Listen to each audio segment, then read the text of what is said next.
Chemistry हम start करने जा रहे हैं। और वस्तुतः 9th का केमिस्ट्री जो है पूरा केमिस्ट्री का बेस है। जैसे पूरे मैथमेटिक्स को कैसे समझेगा, इक्वेशन आने पर बेस ऑफ अलजेब्रा, जिस तरह पूरे मैथमेटिक्स का base of algebra, point two circle, ये बेस है, उस पर पूरा मैथ करा है नहीं जी।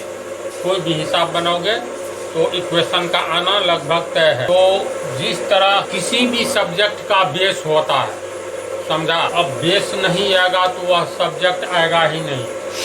अभी तुमको हम अगर ये पूछे जिस पानी को हम लोग पीते हैं वह पानी कैसे बना है, नहीं बतला सकते हो। केमिस्ट्री में पढ़ोगे हाइड्रोजन गैस और ऑक्सीजन गैस दोनों मिल करके पानी का निर्माण करता है। तो हाइड्रोजन गैस का संकेत क्या होता है, आखिर ये गैस शब्द आ गया तो गैस किसे कहते हैं, ठोस किसे कहते हैं, द्रव किसे कहते हैं। मान लो ये कलम है तो इस कलम का क्षेत्रफल और कलम का आयतन दोनों दो अलग अलग टॉपिक है। केमिस्ट्री 9th का वस्तुतः पूरा 9th का ही केमिस्ट्री 5 चैप्टर है, ये पूरी बेस है। और बेस आ गया तो आगे कोई दम ही नहीं बच जाता है। इसलिए इस पर ध्यान दो, जो नहीं आवे एक नहीं 100 बार पूछो नहीं समझ में आने पर। तो पहला चैप्टर है हमारे परिवेश के पदार्थ। पहला क्वेश्चन होना चाहिए पदार्थ किसे कहते हैं, परिवेश,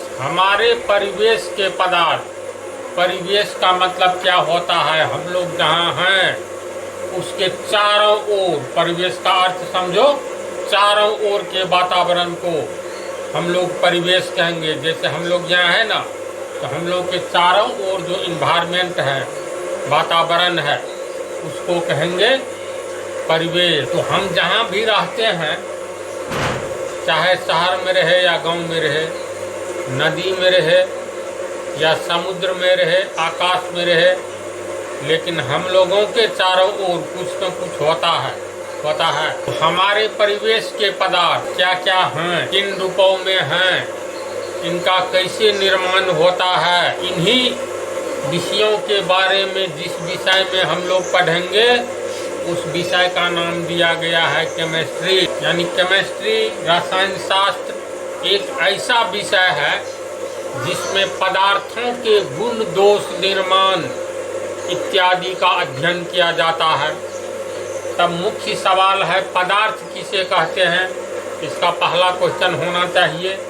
लेकिन हमको लग रहा है जो पदार्थ किसे कहते हैं में ये आयतन शब्द आने जा रहा है। जहाँ आयतन की चर्चा होगी तो बेहतर है घनत्व की भी चर्चा हो ही जाए। और आयतन से पहले का टॉपिक है क्षेत्रफल, मैथ में हम बतला दिए हैं। तो इस टॉपिक में पार्ट 1 में इन तीनों की ही व्याख्या हम कर देते हैं। नेक्स्ट पार्ट के पदार्थ किसे कहते हैं, व्हाट इज मैटर, MATTER, समझा। तो पहले आओ क्षेत्रफल किसे कहते हैं। क्षेत्रफल का अर्थ होता है, सबसे पहले क्षेत्रफल से भी पहले एक बात और जान लो, पृष्ठ किसे कहते हैं मालूम है।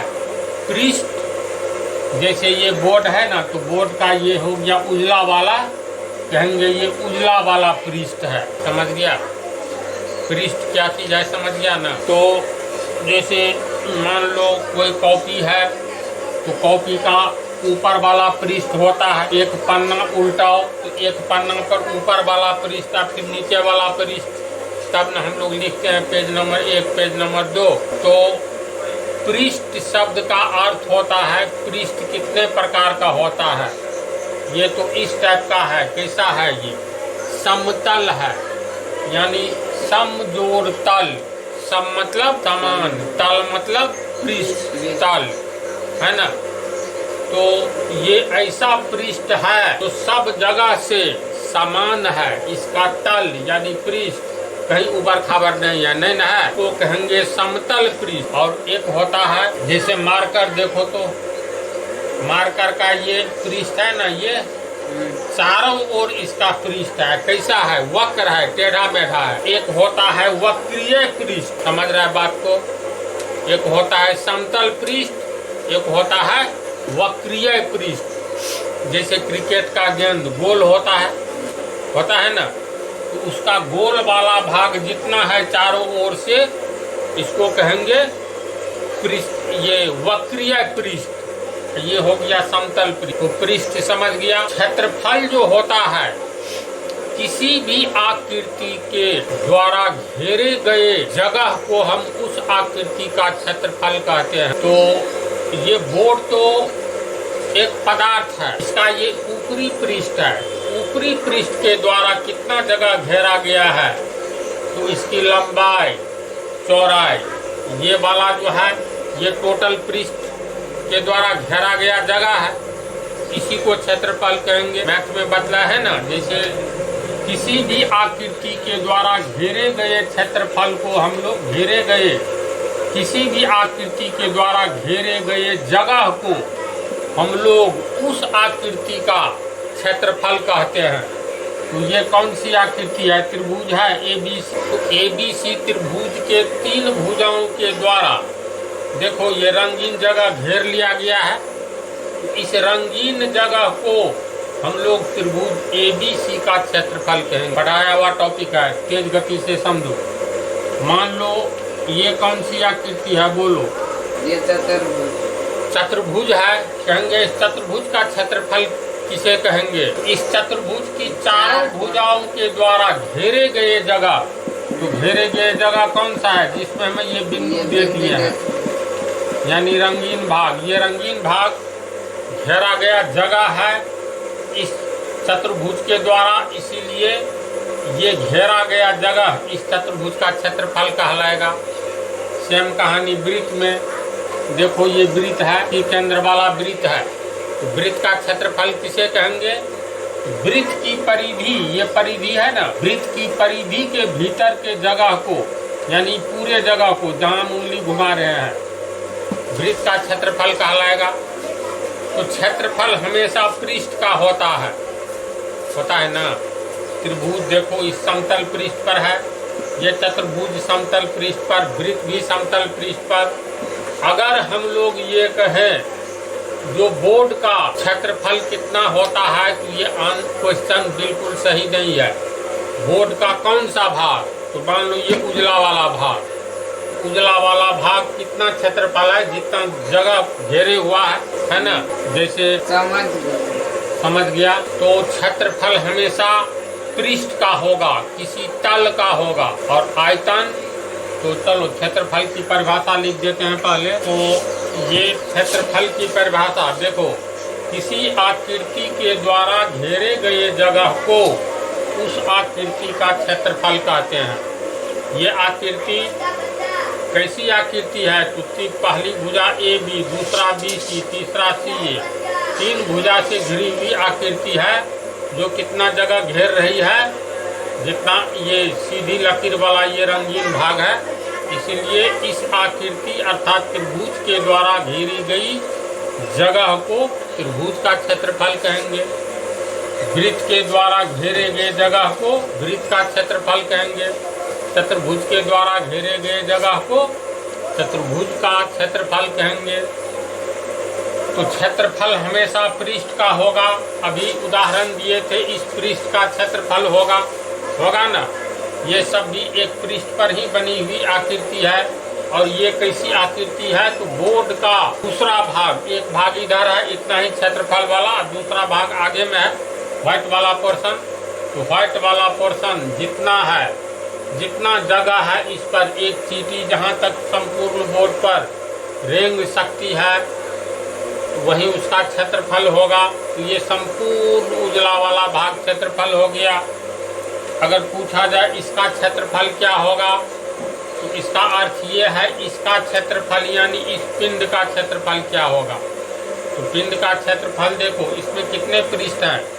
एक पृष्ठ, इस पृष्ठ का क्षेत्रफल जोड़ इस पृष्ठ का क्षेत्रफल जोड़ इसका, फिर इसका, इस तरह 4 दिशा में 4, 5, 6। तो 6 पृष्ठ का क्षेत्रफल जोड़ देंगे तब एक घनाभ जैसी आकृति हो जाएगा, होगा ना। पहला पृष्ठ का जोड़ दो, दूसरा, तीसरा, चौथा, पांचवा, छठा। तो 6 पृष्ठ का क्षेत्रफल वास्तव में कैसा क्षेत्रफल हो गया? तो इसके संपूर्ण पृष्ठ का कहेंगे ये घनाभ जैसी आकृति अर्थात ये घनाभ है, बतलाएंगे मेंसुरेशन में, वैसे हम वीडियो इसका बना दिए हैं, यूट्यूब पर अपलोड है। तो ये इस आकृति का क्षेत्रफल बराबर इस आकृति के 6 पृष्ठ के क्षेत्रफल का योग, अर्थात 6 पृष्ठ के क्षेत्रफल का। तो कहेंगे इस आकृति का पृष्ठीय क्षेत्रफल कितना है, जबकि एक पृष्ठ का क्षेत्रफल कहा जाएगा कितना है। तो एक पृष्ठ का क्षेत्रफल हो गया ये 3 3 3 6 3 9 9 ब्लैक चिन्ह हो गया, बीच में रेड वाला सब जोड़ करके, तो लंबाई गुने चौड़ाई इसका क्षेत्रफल होगा। मान लो ये 3 सेंटीमीटर है, ये 4 सेंटीमीटर, तो 3 चौका 12 वर्ग सेंटीमीटर होगा इसका क्षेत्रफल। तो क्षेत्रफल हमेशा पृष्ठ का होगा। इस पृष्ठ के द्वारा इतना जगह घेरा गया है ना, यही इसका क्षेत्रफल होगा। जिस पृष्ठ के द्वारा जितना जगह घेरा जाएगा, तो पृष्ठ भी क्या है, एक तरह की आकृति है। ये एक आकृति है, ब्लैक रंग की आकृति है, ये रेड ब्लैक का है, ये पीला ब्लैक का से बना हुआ आकृति है। तो किसी भी आकृति के द्वारा घेरे गए जगह को उस आकृति का क्षेत्रफल कहते हैं। ये आकृति भिन्न है। ये एक पृष्ठ का आकृति है, तो ये आकृति दूसरे पृष्ठ पर छपा हुआ है ना, ये तीसरे पृष्ठ पर छपा हुआ है। तो इसलिए हमेशा क्षेत्रफल होगा पृष्ठ का। जब कोई पिंड रहेगा तो उसका संपूर्ण पृष्ठ वाला क्षेत्रफल, अर्थात संपूर्ण पृष्ठीय क्षेत्रफल, टोटल सरफेस एरिया। समझ गया बात को अच्छी तरह। चलो इसको तो उतार लो। क्षेत्र अब आयतन देखो, आयतन की परिभाषा को समझने से पहले ये बतलाओ, जैसे हम लोग कहाँ हैं, तो हम लोग कह सकते हैं, मान करके चलो जिस स्थान पर है उसका नाम लेंगे। मान लो मधुबनी जिला में, तो ये मधुबनी जिला कहाँ है, तो बिहार में। बिहार कहाँ है, इंडिया में, है ना जी। इंडिया कहाँ है, एशिया में। एशिया कहाँ है, बोलो। एशिया पृथ्वी पर। ये पृथ्वी कहाँ है, ये पृथ्वी है अंतरिक्ष में। ये सूर्य है अंतरिक्ष में, चंद्रमा है अंतरिक्ष में, तारे स्टार्स अंतरिक्ष में, गैलेक्सी ये अंतरिक्ष में। यानी जो भी आकाशीय पिंड हैं और उस पिंड पर जहाँ भी रहने वाले जीव होंगे, सब कहाँ है, अंतरिक्ष में, मीन्स स्पेस में। अंतरिक्ष का इंग्लिश स्पेस। तो स्पेस क्या चीज है, समझ गया। स्पेस उस विशाल क्षेत्र को कहते हैं, विशाल नहीं कहो बल्कि अनंत क्षेत्र को कहते हैं, जिसकी लंबाई भी अनंत है, चौड़ाई भी अनंत है और ऊंचाई भी अनंत है। यानी ये हर एक कुछ की लंबाई, चौड़ाई, ऊंचाई सीमित होता है। पहले ये लो दिमाग में। अगर माउंट एवरेस्ट सबसे ऊंची चोटी है, तो माउंट एवरेस्ट की भी तो ऊंचाई फिक्स है। यहाँ से चंद्रमा की ऊंचाई, यानी यहाँ से चांद की दूरी भी तो फिक्स है, 3,84,000 किलोमीटर, है ना। तो कहने का अर्थ ये स्पेस किसे कहते हैं, तो जिसका लंबाई अनंत किलोमीटर है। अनंत यानी खरबों खरब, कोई अंत ही नहीं है लंबाई। फिर चौड़ाई भी अनंत है और ऊंचाई भी अनंत है। तो ऐसे विशाल अनंत क्षेत्रफल वाले, अनंत आयतन वाले क्षेत्र को हम लोग स्पेस कहते हैं, जिसके लंबाई, चौड़ाई और ऊंचाई का कहीं अंत ही नहीं है। और इसी स्पेस में, अंतरिक्ष में जो कुछ भी पाए जाते हैं, जितने भी ग्रह हैं, उपग्रह हैं, तारे हैं, आकाश में जितने भी पिंड हैं, सबको आकाशीय पिंड कहते हैं। जैसे सूर्य आकाश में है तो सूर्य को आकाशीय पिंड कहेंगे। चंद्रमा आकाश में है, चंद्रमा को आकाशीय पिंड कहेंगे। ये पृथ्वी कहाँ है, आकाश। आकाश मीन्स अंतरिक्ष। आकाश और अंतरिक्ष एक ही चीज है, पर्यायवाची शब्द है, हवा और पवन जी, ठीक है। तो अंतरिक्ष यानी स्पेस के बारे में जान गया। तब इसके बाद ये बोलो कितने तरह की दिशाएं, डायरेक्शन, कितने तरह की दिशा है। 10 यानी नॉर्थ वेस्ट, पूरब, पश्चिम, उत्तर, दक्षिण, 4 हुआ। ऊपर अगर कोई पिंड उत्तर से आ रहा है हम लोगों के तरफ तो कहेंगे उत्तर की दिशा से एक पिंड दक्षिण की ओर आ रही है। सूर्योदय पूरब की ओर होता है और पश्चिम की ओर सूर्यास्त होता है। तो पूरब, पश्चिम, उत्तर, दक्षिण। और ऊपर से कोई पिंड गिरे तो कहेंगे किस दिशा से आ रही है, सीधे कहोगे ऊपर की ओर से। तो एक दिशा ऊपर कहाँ जा रही है तो नीचे की ओर, एक दिशा नीचे की ओर। तो 4 दूनी 6 हुआ। उत्तर और पश्चिम के बीच वाला पोर्शन को कहते हैं पश्चिमी उत्तरी क्षेत्र या उत्तरी पश्चिमी क्षेत्र। एक दिशा ये पश्चिम और दक्षिण के बीच वाला क्षेत्र को क्या कहेंगे, पश्चिमी दक्षिणी क्षेत्र या दक्षिणी पश्चिमी क्षेत्र। तो एक दिशा ये, उसी तरह पूर्वी दक्षिणी क्षेत्र एक दिशा हो गया उत्तरी पूर्वी। तो 4 4 8, ऊपर नीचे 2 10। तो दिशा कितने प्रकार के होते हैं, 10 प्रकार। यानी अगर कहें हम लोग जैसे मान लो सोते हैं आराम की अवस्था में, पैर फैला देते हैं, तो क्या हम लोग एक ही दिशा में पूरब से पश्चिम की ओर सोते हैं? नहीं, हाथ उत्तर की ओर फैला हुआ है, एक हाथ बाईं हाथ दक्षिण की ओर, है ना। तो हम लोग कहीं भी किसी भी स्थिति में रहते हैं तो सिर रहता है, अगर जैसे अभी बैठे हैं तो हम लोग का सिर है ऊपर की ओर, तो पैर नीचे की ओर, हाथ दाईं ओर उत्तर की ओर, तो बाईं हाथ दक्षिण की ओर। समझ रहे बात को। तो किसी भी पिंड के द्वारा सभी दिशाओं में जगह घेरा जाता है। तो मालूम है ऐसा होता है। मान लो ये है एक पिंड है, घनाभ है, ये इस अंतरिक्ष में स्पेस में देखो कितना जगह घेर रहा। तो इधर हो गया पश्चिम की ओर, ये पूरब की ओर नहीं हो गया, ध्यान से देखते जाओ। तो कहेंगे ना पश्चिम से पूरब की ओर 3 मीटर, नीचे से ऊपर की ओर। यहाँ एक बिंदु ले लो, इससे नीचे की ओर हो गया, ये ऊपर है ना, ऐसी बात। फिर ये देखो ये उत्तर की ओर हुआ, ये दक्षिण की ओर भी फैली हुई है, दक्षिण की ओर भी फैली हुई है, पश्चिम की ओर फैली हुई है, तो पूरब की ओर भी फैली हुई है, ऊपर की ओर फैली हुई है, तो नीचे की ओर भी फैली हुई है। यानी ये पिंड सभी दिशाओं में जगह घेर रही है, ये स्पष्ट है। तो इससे बड़ा पिंड लेंगे तो सभी दिशाओं में अधिक जगह घेरेगा, और बड़ा पिंड लेंगे तो और अधिक जगह घेरेगा। इस तरह हमारी पृथ्वी भी इस स्पेस में जो है पूरब, पश्चिम, उत्तर, दक्षिण, ऊपर, नीचे, यानी 10 दिशा में जगह घेरे हुई है न जी, तब ना स्थिर है जिस पर हम लोग हैं। तो किसी भी पिंड के द्वारा स्पेस में घेरे गए जगह को उस पिंड का आयतन कहते हैं। समझ रहा है। किसी भी पिंड के द्वारा इस स्पेस में जितना जगह घेरा जाएगा, सभी दिशाओं में जितना जगह घेरा जाएगा, उसी घेरे गए जगह को उस पिंड का आयतन कहेंगे। समझ गया। अब देखो ये वैसा पिंड नहीं रहा जैसा पहले था, नहीं न रहा। तो इतना तय है, इसको जिस अवस्था में लाओगे वो सभी दिशाओं में सामान्य जगह घेरेगा।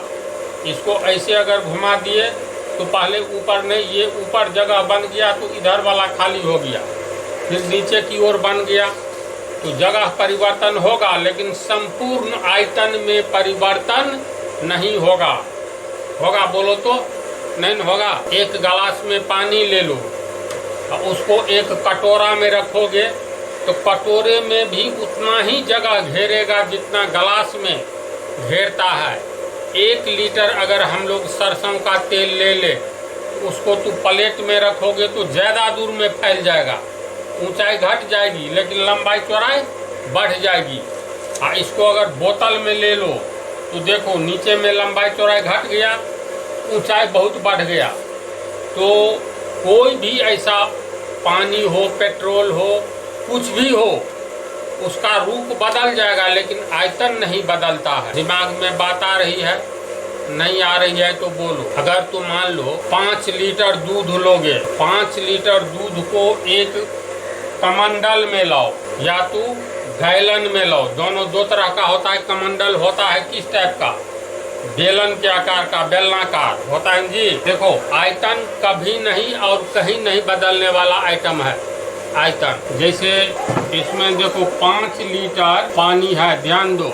अब इस पानी को तू इस टाइप के बर्तन में रख दो, इसमें भी इतना ही ऊंचाई कम है, समझा? इसका ऊंचाई कम है और ये ज्यादा, हाँ चौड़ाई ज्यादा। तो 5 लीटर वाला अगर ये बर्तन है तो और ये भरा हुआ है, देखो ये भी 5 लीटर वाला है, इसका आयतन है 5 लीटर और इसका आयतन भी 5 लीटर है।